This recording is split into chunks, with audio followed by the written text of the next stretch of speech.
il donne pas vraiment le sentiment que vous avez maîtrisé justement ce fonds. Est-ce que vous n'avez pas de regrets sur les 1 200 € quand même? Les 1 200 €, revenons-y. Qu'a dit le président de la République pendant la campagne présidentielle? Il a dit garantie de 85% du SMIC en fin 2023. 85% du SMIC, c'est ces 1 200. Autour de 1 200 € pour une carrière complète. Il a toujours dit pour une carrière complète. Et c'est ce que nous faisons. Nous tenons cet engagement. Et ça va se traduire. Ça va se traduire pour les nouveaux retraités. Alors, et ça va se traduire pour les retraités actuels. Si vous faites référence quand même, attendez, pardon. Attendez. Non, mais ça mérite qu'on s'y arrête. Parce que vous dites, Emmanuel Macron a toujours dit, Emmanuel Macron, j'ai les mots sous les yeux, alors qu'il était en campagne présidentielle sur TF1, Emmanuel Macron, en effet, a dit qu'il fallait repousser l'âge de départ à la retraite, précisément avec un argument, c'est que ça allait permettre de revaloriser les petites pensions, que c'était donnant-donnant. Il a dit, est-ce que l'on peut vivre avec 980 € par mois ? La réponse est non. Voilà ce que dit Emmanuel Macron, candidat. On va mettre en place une retraite minimum à 85%. C'est ce que nous faisons. 1 200 €. C'est ce que nous faisons. Et dans ce débat, il y a une confusion, mais on reviendra sur les chiffres après. Il y a une confusion entre deux choses. Nous sommes un des très rares pays au monde à avoir un filet de sécurité. On peut considérer qu'il est trop bas, nous l'avons augmenté. Ça s'appelle le minimum vieillesse. 960 € par mois. Nous l'avons augmenté de 100 € il y a 2 ans. On peut considérer que c'est trop bas. On peut considérer que c'est insuffisant pour vivre correctement. Mais c'est un minimum vieillesse, ce n'est pas une retraite. Ça n'est pas versé par les caisses de retraite. C'est versé par l'État. Et puis, il y a la pension minimum. Aujourd'hui, si vous travaillez toute votre carrière, 42 annuités complètes, cotisées, payées au SMIC toute votre vie, vous avez autour de 1 070 €, tout compris. Nous allons passer à presque 1 200 à la fin de 2023. Presque 1 200. Oui, vous savez pourquoi. Mais pardon, mais tout est dans le détail. C'est-à-dire que je reprends encore les mots de vos confrères, des ministres, membres du gouvernement. Franck Riester qui a dit pas moins de 1 200 € par mois, voilà notre engagement. La secrétaire d'État, Marlène Schiappa, qui a parlé d'un plancher à 1 200 €. Et puis, surtout, retraite minimum, a dit Bruno Le Maire et Gabriel Attal, et Olivier Véran. Olivier Véran, porte-parole du gouvernement. Est-ce que vous pouvez me laisser le temps d'apporter des précisions? Préciser, Olivier Véran, il avait dit 2 millions de retraités vont bénéficier de ce plancher. Alors, j'apporte les précisions qu'il faut, c'est un débat qui est majeur. Pourquoi je dis presque? Parce que 85% du SMIC... Vous disiez pas presque. Alors, regardez la conférence de presse du 10 janvier avec la Première ministre. Vous disiez presque? On a dit près de 1 200 €. Je vous invite à le regarder. Je peux vous assurer que... Je vous ai dit avoir un peu de mémoire. En fait, je comprends pas que vous disiez pas tout de suite qu'au minimum, vous avez péché par omission. Alors, non. 85% du SMIC, à la fin de l'année 2023, on a tangenté les 1 200 €. Un député insoumis m'a dit à un moment dans l'hémicycle, si la prévision d'inflation est bonne, on sera autour de 1193, 1195. 5 €, c'est important. Oui, c'est important. Mais parce qu'on est sur 85% du SMIC. Pour une carrière complète. Ça va permettre, puisqu'on va l'appliquer aux retraités actuels, on a 17 millions de retraités. On a 1 800 000 retraités qui vont avoir une revalorisation de leur pension. Sur ce 1 800 000... Bien loin des 1 200 €. Je vais compléter. Sur ce 1 800 000, vous en avez la moitié, 900 000, qui vont avoir une revalorisation entre 70 et 100 €. On a une partie de la gauche qui nous dit que ça compte pas. Ils sont tellement déconnectés qu'ils imaginent que quand on a 900 ou 950 € de retraite, 70 à 80 €, ça ne compte pas. C'est une revalorisation qui est importante. Et on a 125 000 sur les 900 000 qui vont avoir 100 €, c'est-à-dire le maximum. Ceux qui ont des carrières complètes. Et puis après, on a chaque année 800 000 nouveaux retraités.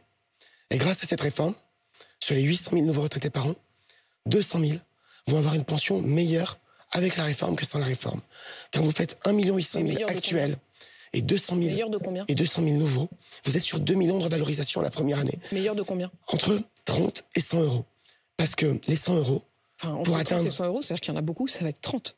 Pour atteindre les 1 200 €, presque 1 200 €, on parle de gens qui ont une carrière complète.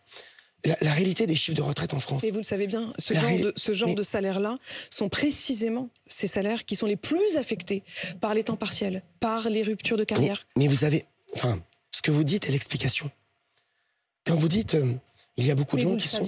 Mais je l'ai toujours dit. Je ne vous le révèle pas ce matin. Mais je l'ai toujours dit, nous l'avons toujours dit. Quand on a fait la présentation du projet de réforme avec la Première ministre, nous avons donné un chiffre qui est majeur. Sur les 17 millions de retraités, il y en a plus de 5 millions, 5 millions 100. Ils ne sont pas à moins de 1 200, ils sont à moins de 1 000. Et nous allons revaloriser, je disais, 1 800 000. Mais pourquoi est-ce qu'ils sont si bas?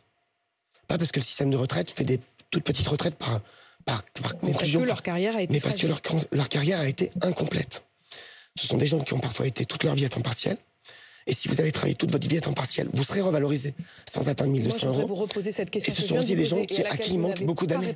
Vous avez dit, nous l'avons toujours dit. Je vous repose donc la question. Quand Franck Riester dit, ministre des Relations avec le Parlement, il n'y aura pas moins de 1 200 euros par mois, c'est notre engagement. Pour une carrière complète. Quand la secrétaire d'État, Marlène Schiappa, a parlé d'un plancher pour une carrière complète à 1 200 euros, quand il a été prononcé le mot de retraite minimum pour une carrière complète par Bruno Le Maire et Gabriel Attal, quand Olivier Véran, le porte-parole du gouvernement, dit qu'il estime à 2 millions de retraités qui vont bénéficier de ce plancher... C'est le nombre de bénéficiaires des revalorisations. Aucun regret.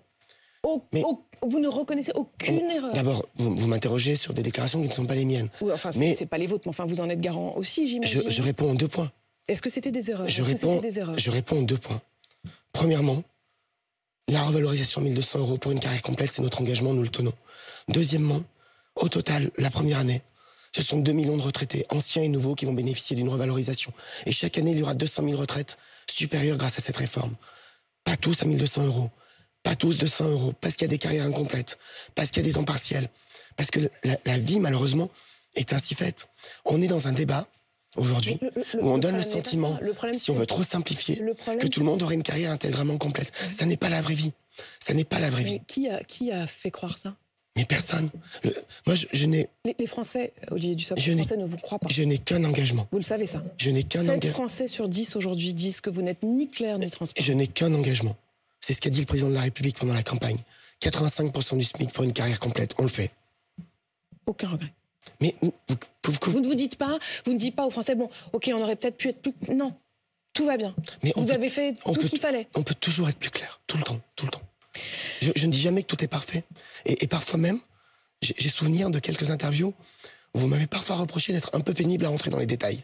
Non, jamais, honnêtement. Et d'ailleurs, sur RMC, vous êtes venu, vous avez répondu précisément. Oui. Et vous avez eu le temps de répondre précisément, y compris à des questions très précises. Et je trouve que la précision, ça demande parfois un peu de temps, mais c'est important justement pour préciser les choses et dire exactement comment les choses se passent. Alors peut-être que vos confrères ne l'ont pas pris ce temps quand ils ont parlé de... Peut-être que vous les avez bousculés, mais en tout cas, je reste sur cette affirmation.